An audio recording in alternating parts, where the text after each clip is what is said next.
And we are live again. Hello, everyone. Did you miss me last week? I wasn't here. We had Nuno here last week, but I'm back, and Nuno is also here. Hello, Nuno. How are you? I'm very good. And you? Very, very good. Thank you. Today in our weekly podcast, we are bringing another week, another subject, everything related and so together. And today we're going to talk about speed Mm-hmm. and efficiency, but it's not a physics class. No, okay. It's a mindfulness class. It's a mindfulness class. Got it. Otherwise, I thought, am I on the wrong podcast? Maybe, you never know.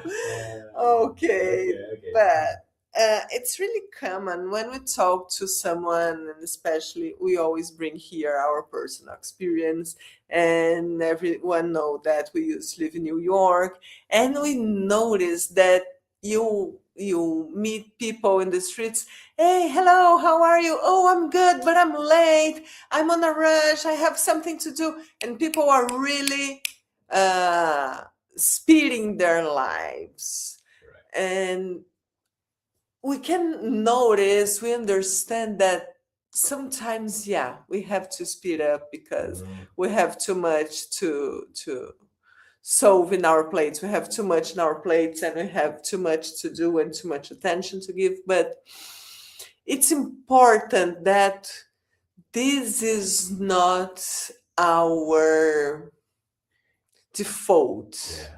It shouldn't be the default. It shouldn't be the default. And a lot of times we see people in this rush as a default, not because they have to, they really have a lot to do or a lot to solve or a lot in their plates, but because this is the default. This is how they are. I think kind of push to live in that speed.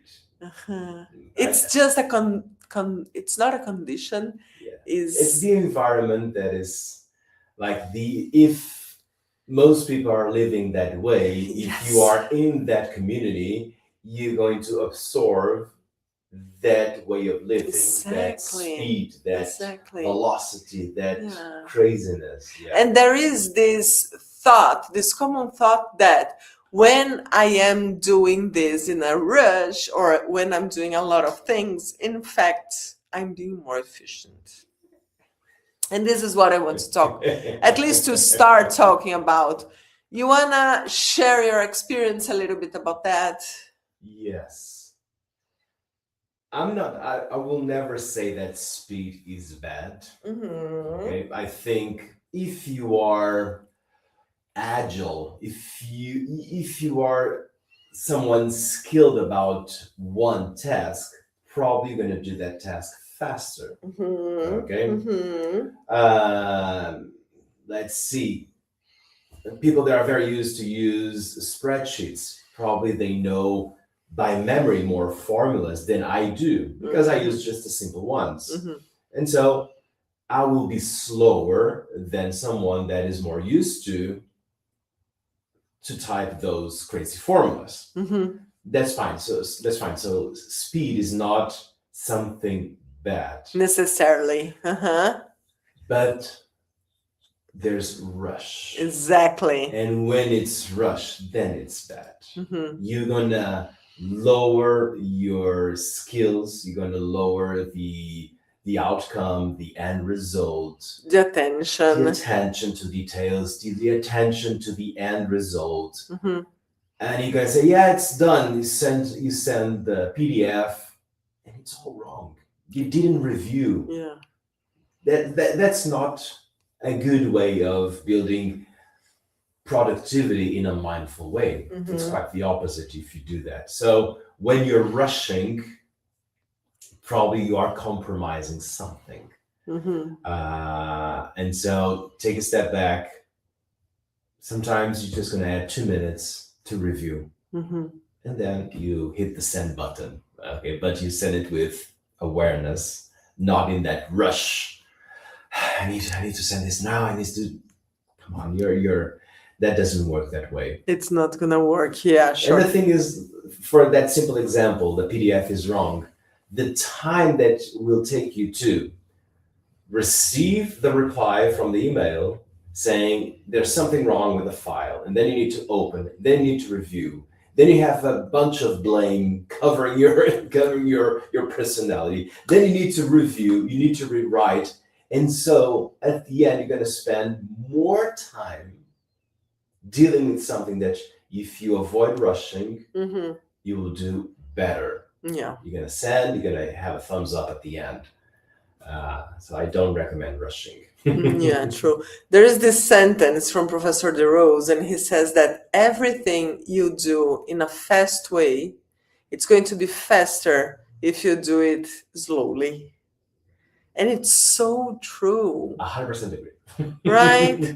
When we are like in a rush, I think this is the point. The problem is not the speed, it's the rush. Yeah.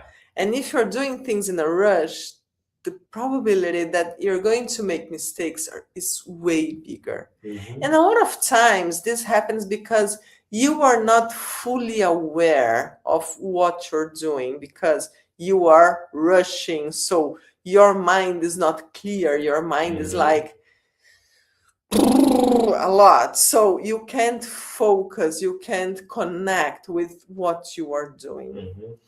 And so completely agreed. But there is something that really compromises our focus and our results, and it's this gadget here. It's not Lola, it's the phone. Because you are trying to focus to do something. It can be a spreadsheet, for example, or it can be a text that you have to write, an email that you have to prepare, any task. But if you have your phone or your watch buzzing or blipping or lighting, anything that calls your attention, there is this light that says that some people can be multifunction, multitask, multi-channel, multitask. But it's not true. Like it's really, really low the number of people that can multitask. What happens to us usually is I'm paying attention here, then something else calls my attention. Then I change my attention to my watch, to this WhatsApp or Instagram message. Okay, it's not important. So I have to come back to my attention here. Where was I before that called my attention? This uses a lot of energy. And it's going to compromise the efficiency. So if you're not going to be efficient, you have to be fast to compensate the time that you used seeing what was happening in the world. It's not the world, it's internet, while you were doing something. So you have to compensate this time, so you're gonna rush. So the idea is turn off all the notifications. It's really important to remember that you are not working for your watch or your phone or your email or anything. They are excellent gadgets, but they are here to make your life easier, not harder. You want to say something about it? No, I just totally agree, because if in one hand it gives a lot of it's very useful. For example, yesterday we were reviewing the website, our website, and the person that was doing that, because he's in Brazil in a different time zone, he reached out to me asking a few things. And I was at home, I was able to provide all the information. But then, you didn't know, I was on the taking the car out of the parking, and another message from him, and I know that it's important. Okay. And so I read the preview and said, I need to do this. So what I did, I took the car out, I temporarily park the car, and I know cell phone, I can easily go to the find what he was requesting, and it made sense that what he was requesting was not a silly thing. It was an important thing, and it was related to the previous one. And I said, yeah, I need to continue. And so I stopped my car for 1 minute, and it was just 1 minute. I was able to give all the information, and then I said, I'll be driving for the next 10 minutes. So won't be able to answer won't be you. able to answer for the next 10 minutes. Boom. And it was solved. So having the cell phone with internet access to your drives, to your Dropbox, everything, it's amazing. It is amazing. Otherwise, I'll need to come back home, get into my computer to send that information. Yeah. Yeah. You see, no doubt. You know that there's really good things about it. Yes. But you cannot be the slave of that technology, of being always available. It doesn't work that way. Yeah, it shouldn't. It shouldn't, right? But I know that when I replied and then I said I'll be driving for the next 10 minutes, the other person will respect that. Okay? Yeah. It was not the case. It was the last thing, and there were no questions about it. But still, it was. I read. He said, "Thank you." 10 minutes later. See, you can do that. Live a good life with your cell phone, but not be a slave of notifications, of being always available, always being ready to answer, to reply. It's a really subtle threshold. Indeed. It's really subtle. So we have to be aware of that, because when we are just on the phone, scrolling, talking, chatting, seeing things, you are not present. So you notice that time is passing so fast. You are not living, you are not enjoying these moments, because you are doing Instagram, then you have a notification from TikTok, then you go to TikTok, then someone sends you a message in WhatsApp, then you see, oh, it's not for me, it's just in a group. So let me check the weather. Oh no, oh, another Instagram message, let me go to, and then the day is over and you didn't do anything. But at the same time, you spent a lot of energy. You don't have energy to do anything else. Yeah. And you are almost as tired as if you were working those hours in a row without stopping. Yeah. Sometimes more. Yeah, and that is crazy, because we know that if we think about social media, is a lot about entertainment. The old TV things, the shows from TV in the 80s and the 90s, they kind of were transferred to the social media explosion. But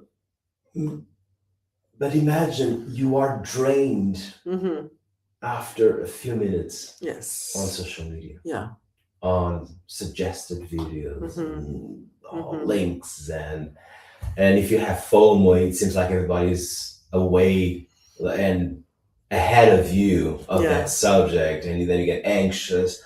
It is really, really tough. Yeah. And for us, that we have an online presence, like our school is an online school, so we know that we need to communicate that way. We are in the same room, but most of our colleagues that we work with, they don't even live in the same city, not even the same country as we do. Yes. So we do use, in a good way, I think, this way of getting people closer with the internet. So that's we need to be present.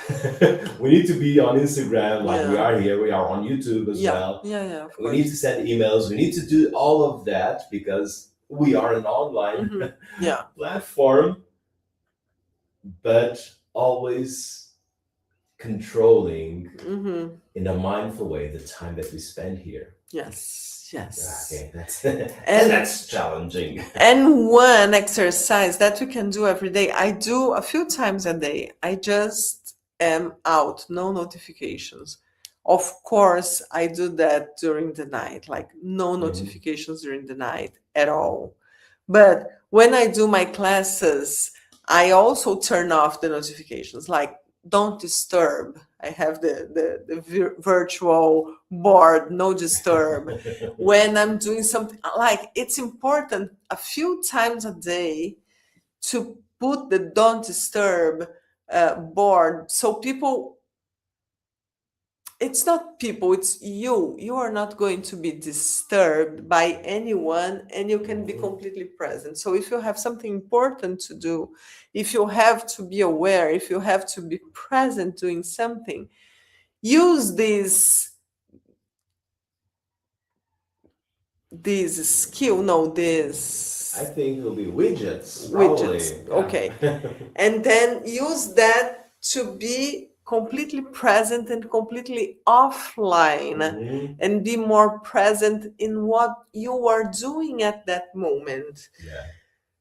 And this is going, it's so important because a lot of times in our lives we are, for example, oh, I'm doing something I don't like to. Not everyone likes their job. I'm Mhm. lucky enough to know that I love my job, but not everyone does. So a form of distraction is using social media, for example.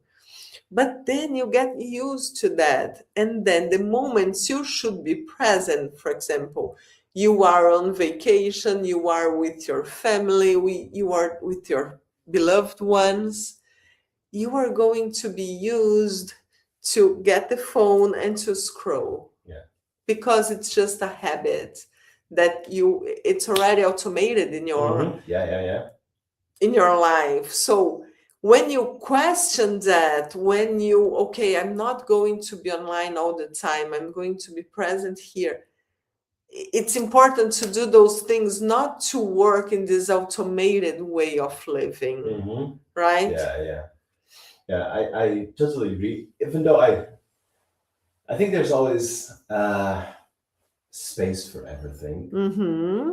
Like you are in a boring line waiting to be Exactly. like, Train. yeah, just something. Okay, you're just waiting. Yeah, I was in the airport these days for a lot of hours. Yeah, It was that's amazing. okay. You can have your book that you can Mm-hmm. mind wander with the book. You can have social media. You can talk with people that say, hey, I haven't talked for that person for that long, and I was thinking about the trip that we did together, and then you reach out. So I don't think he's the enemy. Like social media is not the enemy, but he can be. Yeah. If you overuse it. Yes. That's the thing. Yeah, I agree. And because there are a lot of so good content, educational content on social media that will actually learn. Let's think about the recipes. Yeah. Come on, nowadays the level went really high. Yeah. With such amazing recipes from all over the world that are there. No doubt. That's crazy. No doubt. Yeah. And so there's this side of the educational slash entertainment, because it needs to be kind of interesting, but it's more about giving content, giving knowledge about one subject that I like. But then you have to be aware and educate your algorithm to give to you what you want Yes. and not what the algorithm is suggesting you. So it can be really tricky, but I agree with you. And it's a way deeper subject. I'm agree with you. Yeah. But no, how is this all related to our most ancient way to train? There's no relation, right? It is. I knew it. Yes, yes. The awareness that we train in all of our classes, no exception, it is the skill that we need to take those mindful decisions. If you're holding the one balanced position on one leg, you won't be able to mind wander. You're gonna lose your balance. Yeah, you are. So in those exercises that you are challenging yourself physically, but your brain is training to be extremely focused, otherwise you will fall. You're going to lose your balance. And that kind of training is the one that you need to be more productive and to avoid distractions. Meditation is the training of narrowing your attention into one thing. You're sitting in the classroom, there's a lot of things happening: people, lights, music, sounds, scents. You can connect with all of that. Yes. And mind wander with all of that. Or you can follow the instruction and say, focus on this one thing. Yes. An image or a sound, focus.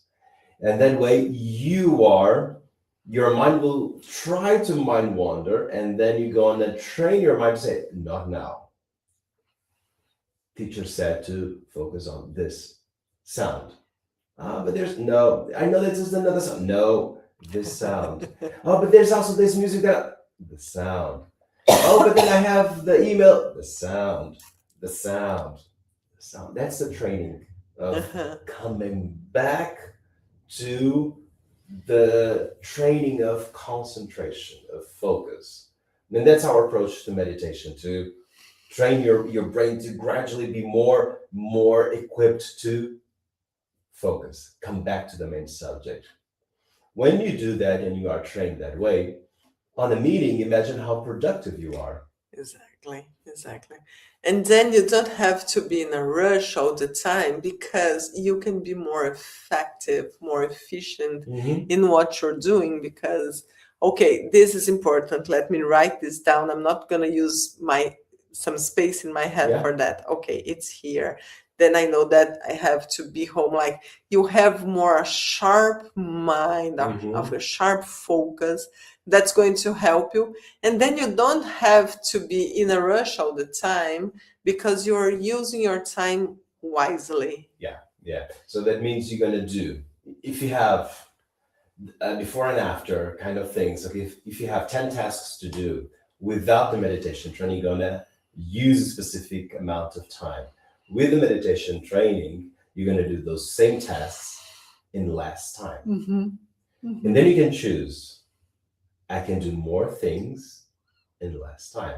For me, that's the definition of productivity. I can do more and take less time of my life. But not in a rush. Not in a rush. It is just because you are very focused, not distracted at all, and you're doing your thing, not in a rush. And that's the productivity that I believe. Coming back to the same subject, reviewing our website. Yes. There's no distractions there. I'm clicking all buttons. I'm checking all the URLs. Absolute immerse that task. I get tired at the end, of course. You're supposed to. But if I do that at the same time, having my phone scrolling, it won't work. Yes. Okay, it doesn't work that way. So that's how I believe that productivity should be. Do more things in less amount of time. And not using that much energy because you're focused. Yeah, true. When you lose your focus, you are spending two energies, the distraction and the coming back. If you stay on track, you don't need to lose those two energies out and in again. You just stay there. I love that. It is one of the sensations that I love the most, is to be focused doing one thing, like a train on track. There's no options there. Just go. I have my mind like a train, just going miles and miles and miles on the same track. No distractions, and just That's cool. That's cool. That's my image of focus. That's really cool. No, thank you. And if everyone watching us want to learn how to do that, want to be more focused, more productive, more efficient, but without this rush feeling, they can try our 14 days in our platform. The link is here, or you can reach out to us Instagram, WhatsApp, email, anything. Call us, come be part of our group, learn how to be more productive in less time. We're gonna wait to see you in our classes, then you're gonna understand what we're talking about. Wait for you in our classes and see you next week. Have a mindful week. Bye Bye. bye.